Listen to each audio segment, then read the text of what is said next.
যদি টাকা থাকলেই মানুষ সুখী হতো, বাড়িতে ছাদ দেওয়া ঘর থাকলে মানুষ সুখী হতো, মানুষের জীবনে চাকরি থাকলে যদি সুখী হতো, তাহলে তো জীবনে সব সুখ শান্তি ওদের কাছেই থাকতো, ওদের বাড়িতেই থাকতো। আমাদের মতন গরিব ছেলেদের জীবনে শুধু দুঃখ আর দুঃখই থাকতো। আমাদের সরকারি চাকরি নাই, বাড়িতে ছাদ দেওয়া ঘর নাই, ইউজ পরিমাণ টাকা নাই, তাহলে কি আমাদের জীবনে সুখ নাই?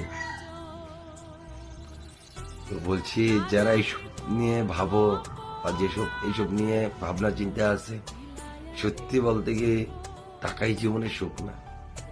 সুখ শান্তি সবটা মনের ভিতর থেকে হয়, কিছু বলার নাই।